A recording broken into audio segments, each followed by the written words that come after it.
बहुत समय पहले की बात है, एक शक्तिशाली असुर था, भस्मासुर। वो अत्यंत महत्वाकांक्षी और शक्ति का भूखा था। उसने सोचा कि अगर उसे ऐसी शक्ति मिल जाए जिससे वो किसी को भी पल भर में नष्ट कर सके, तो वो समस्त संसार पर राज कर सकता है।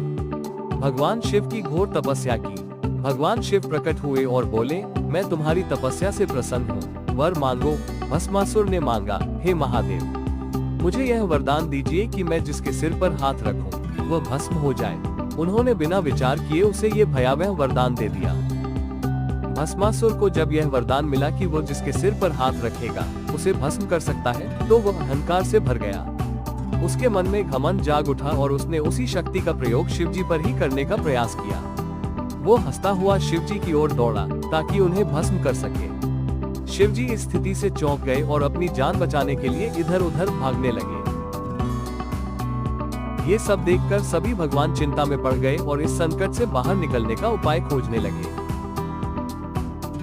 तब देवताओं ने भगवान विष्णु से सहायता की प्रार्थना की। विष्णु जी ने स्थिति को समझा और एक सुंदर स्त्री का रूप धारण किया, मोहिनी रूप में। मोहिनी इतनी अद्भुत और आकर्षक थी कि भस्मासुर उसकी ओर खींचा चला गया।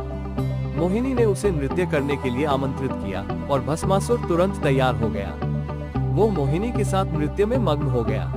मोहिनी ने चालाकी से एक एक करके ऐसे नृत्य हाव भाव किए जिन्हें भस्मासुर भी दोहराता गया। अंत में मोहिनी ने अपने सिर पर हाथ रखकर एक मुद्रा बनाई और भस्मासुर ने भी वैसा ही किया। जैसे ही उसके हाथ ने उसके सिर को छुआ, वरदान प्रभाव में आया और वो स्वयं ही भस्म हो गया। शिवजी की जान बची और उन्होंने विष्णु जी को धन्यवाद दिया। ये कहानी दिखाती है कि शक्ति के साथ विवेक जरूरी है। शिवजी कितने सरल हैं, लेकिन उनके पीछे विष्णु जी जैसे युक्ति से भरे साथी भी हैं।